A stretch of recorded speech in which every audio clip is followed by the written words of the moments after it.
जय हिंद साथियों, आप सभी का स्वागत है आपके अपने इस YouTube चैनल वीनस क्लासेस पर। आज की इस वीडियो में हम लोग देखेंगे साथियों railway group D and NTPC and ALP के लिए सामान्य ज्ञान यानी कि जीके का बहुत ही बेहतरीन प्रैक्टिस सेट। और यह प्रैक्टिस सेट साथियों मॉडल सेट जो होगा वो 15 होगा। और साथियों आपको बता दें कि railway group D and NTPC and ALP की तैयारी सभी विषयों के चैप्टर वाइज एकदम बेसिक से करने के लिए हमारे YouTube चैनल को सब्सक्राइब करके नोटिफिकेशन बेल को ऑल पर क्लिक कर लीजिए। प्लेलिस्ट बनी हुई है सभी विषयों की एकदम चैप्टर वाइज एकदम बेसिक से आप चेक कर सकते हैं। तो ज्यादा समय ना बिताते हुए सीधा प्रश्नों की ओर चलते हैं साथियों। तो पहला प्रश्न देखिए ये क्या कहता है साथियों। कहता है जब कोई वस्तु अपनी विरामावस्था या गतिमान अवस्था में होने वाले परिवर्तन का विरोध करती है, उनकी यह स्वाभाविक प्रकृति क्या कहलाती है? जड़त्व, बल, गति, त्वरण। तो भैया क्या कहलाती है? विरोध करने का जो गुण होता है ये जड़त्व कहलाता है। और ये साथियों न्यूटन के प्रथम नियम यानी कि न्यूटन के फर्स्ट नियम में दिया गया है। न्यूटन के फर्स्ट नियम को जड़त्व का नियम भी कहते हैं। देखते हैं अगला प्रश्न। अगला प्रश्न ये रहा। कहता है कि लोधी वंश की नींव निम्नलिखित में से किसके द्वारा रखी गई? बात करें भैया लोधी वंश का संस्थापक बहलोल लोधी था। लोधी वंश का संस्थापक बहलोल लोधी था। और ये साथियों 19 अप्रैल कब गद्दी पर बैठा? 19 अप्रैल 1451 ईस्वी को गद्दी पर बैठा था। और कौन सी उपाधि धारण करके? बहलोल शाह गाजी की उपाधि धारण करके ये साथियों 1451 ईस्वी में लोधी वंश की स्थापना करके गद्दी पर बैठा। देखते हैं अगला प्रश्न। अगला प्रश्न ये रहा। कहता राज्यसभा से संबंधित संवैधानिक प्रावधानों के संदर्भ में निम्नलिखित में से कौन सा कथन सही है?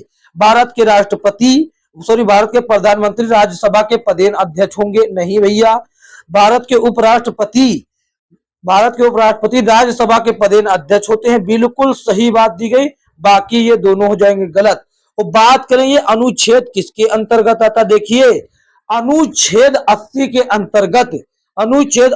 अंतर्गत भारत के द्विसदन जो होता है राज्यसभा लोकसभा, इसके अंतर्गत जो होता है राज्यसभा होता है उच्च सदन होता है। अनुच्छेद 80 के अंतर्गत राज्यसभा उच्च सदन होता है। और अनुच्छेद 89 के अंतर्गत 89 का फर्स्ट के अंतर्गत भैया जो भारत का उपराष्ट्रपति होता है वो राज्यसभा के पदेन अध्यक्ष होंगे। ऑप्शन बी सही जवाब होगा। देखते हैं अगला प्रश्न। अगला प्रश्न ये रहा। कहता निम्नलिखित में से किस रासायनिक तत्व का परमाणु क्रमांक 10 है? भैया हीलियम की बात कर ले। हीलियम का परमाणु क्रमांक 3 और नियॉन का परमाणु क्रमांक 10, कार्बन का परमाणु क्रमांक 6 और साथियों लिथियम का तो ये हीलियम का 2 होता है। हीलियम का 2 होता है बच्चों, लिथियम का 3 होता है। तो देखिए हमसे पूछा है 10 वाला कौन है? 10 वाला नियॉन है जो कि साथियों ऑप्शन बी हो जाता है। ऑप्शन बी आपका सही जवाब होता है। और ये हैलोजन समूह के अंतर्गत आता है। ये जो नियॉन है ये हैलोजन समूह अर्थात समूह 18 से संबंधित है। और इसकी खोज विलियम राम से किसने की थी? विलियम राम से। इसकी खोज विलियम राम से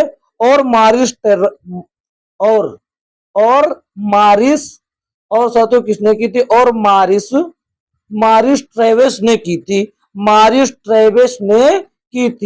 ट्रेवर्स ने की थी साथियों। ये दोनों व्यक्ति ने मिलकर विलियम को 0 लिख देते हैं विलियम राम से, और मारिस ट्रेवर्स नाम के व्यक्तियों ने की थी साथियों। ऑप्शन बी आपका सही जवाब। देखते हैं अगला प्रश्न।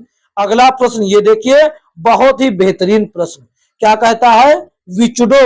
विचुडो जो है साथियों ये नृत्य का संबंध निम्नलिखित में से किस भारतीय राज्य से है? नागालैंड, गोवा, गुजरात, मध्य प्रदेश। तो इसका संबंध साथियों गुजरात से है। बहुत ही बेहतरीन है ये साथियों। 100% एग्जाम में छपने वाले प्रश्न है।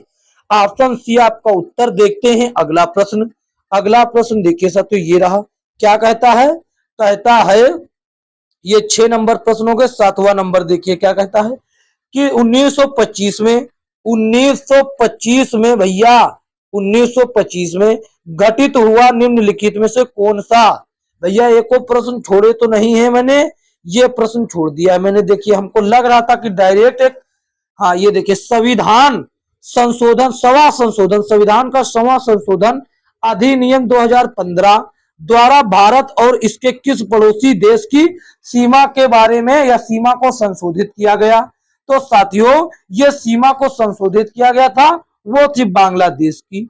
बांग्लादेश की सीमा का संशोधन किया गया था। ऑप्शन सी हो जाता है आपका सही जवाब। साथियों इसके अंतर्गत जब सीमा का संशोधन किया गया तो बांग्लादेश को 111 परिक्षेत्र भारत के मिलेंगे, भारत को मिलेंगे। जबकि साथियों ये बांग्लादेश को मिलेंगे, ये बांग्लादेश को मिलेंगे, जबकि भारत को केवल 51 परिक्षेत्र ही बांग्लादेश के मिलेंगे। ये साथियों संशोधन किया गया था। ऑप्शन सी आपका उत्तर। देखते, और इसकी राजधानी क्या है? इसकी राजधानी ढाका है और मुद्रा टका है। ये साथियों आप लोग जानते ही हैं। देखते हैं अगला प्रश्न। अगला प्रश्न ये तो हम करवा चुके हैं, गुजरात। ये देखते हैं 7 नंबर प्रश्न। कहता है कि 1925 में घटित हुआ निम्नलिखित में से कौन सा षड्यंत्र ट्रेन डकैती से संबंधित था?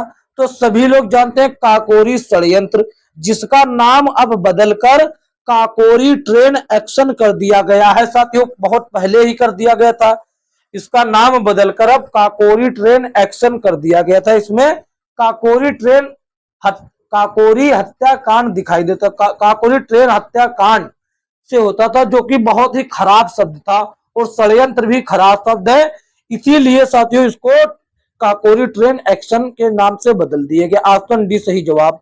देखते हैं अगला प्रश्न। अगला प्रश्न ये रहा। कहता है ओलंपिक चार्टर के मौलिक सिद्धांत किसके द्वारा लिखित दस्तावेज पर आधारित हैं? ये Pierre de Coubertin, Pierre de Coubertin. Option A सही जवाब हो जाता है, इनके ही लिखित दस्तावेज पर आधारित है। अगला प्रश्न देखिए साथियों क्या कहता है, ये भी बेहतरीन प्रश्न है। कहता अमेरिका की पहली महिला उपराष्ट्रपति कमला हैरिस का मूल परिवार भारत के किस भारतीय राज्य से संबंधित है? कर्नाटक, तमिलनाडु, केरल, आंध्र प्रदेश। तो भैया अमेरिका की पहली महिला उपराष्ट्रपति कमला हैरिस का संबंध भारतीय तमिलनाडु राज्य से संबंध है। ऑप्शन बी सही जवाब। देखते हैं अगला प्रश्न। अगला प्रश्न ये रहा। कहता निम्नलिखित में से कौन का कथन सही है? ऑप्शन बी कथन सही है, बाकी सभी कथन गलत हैं। स्पष्ट कांच से बनी एक खाली बोतल पारभासी होती नहीं, वो पारदर्शी होती है, जिसके आर पार देखा जा सकता है, इसीलिए यह गलत। सूर्य भैया कोई वस्तु नहीं है, वो एक साथियों ग्रह है साथियों। और लकड़ी कभी चमकदार नहीं होती, इसीलिए ऑप्शन बी होता है एक सर्वश्रेष्ठ उत्तर। देखते हैं अगला प्रश्न। अगला प्रश्न ये रहा। कहता है 11 नंबर। कहता है कि रचना दोआब निम्नलिखित में से किन दो नदियों के बीच है? ये साथियों अभी हाल ही में जो सिंधु नदी और झेलम नदी के बीच जो वो हुआ है पाकिस्तान में पहलगांव, उस पर ही स्थित है। ऑप्शन डी हो जाता सही जवाब। ऑप्शन डी हो जाता है सही जवाब। देखते हैं अगला प्रश्न। अगला प्रश्न ये रहा। बसंत विषुवु यानी कि स्प्रिंग इक्विनॉक्स के अगले दिन यानी कि 22 मार्च से भारतीय राष्ट्रीय कैलेंडर वर्ष का कौन सा पहला महीना शुरू होता है? अश्विन, कार्तिक, चैत्र, फाल्गुन। तो साथियों होता है चैत्र। चैत्र जो होता है साथियों 22 मार्च से भारतीय राष्ट्रीय कैलेंडर जो कि शक संवत पर आधारित होता है, शक संवत पर आधारित होता है, उसके माध्यम से भैया चैत्र महीना का शुरुआत होता है। ऑप्शन सी में दिया गया, ऑप्शन सी हो जाता है आपका सही जवाब। और ये शक संवत साथियों कुषाण वंश के शासक राजा कनिष्क ने 78 ईस्वी में चलाया था। ऑप्शन सी भैया सही जवाब। देखते हैं अगला प्रश्न। ये देखिए क्या कहता है। कहता है अर्थव्यवस्था में गंभीर तनाव में के समय इनमें कौन सा अनुच्छेद सरकार को अपने राजकोषीय घाटे के लक्ष्य से 0.5% पॉइंट तक विचलन की अनुमति देता है। ये राहतकारी अनुच्छेद ऑप्शन सी साथियों सही जवाब हो जाता है। देखते हैं अगला प्रश्न। अगला प्रश्न ये रहा, कहता भारत के प्राचीन इतिहास के संदर्भ में अशोक स्तंभ का संबंध निम्नलिखित में से किस स्थान से है। अशोक स्तंभ का संबंध भैया ये एमपी के भैया सांची शहर से संबंध है। ऑप्शन डी हो जाता है सही जवाब। यहां पर जिसको सिक्का में बना होता है 4 शेर वाला चिन्ह, 4 शेर वाला चिन्ह, वही साथियों है अशोक का स्तंभ। ऑप्शन डी हो जाता है सही जवाब। ये साथियों एमपी के सांची शहर में स्थित है। देखते हैं अगला प्रश्न।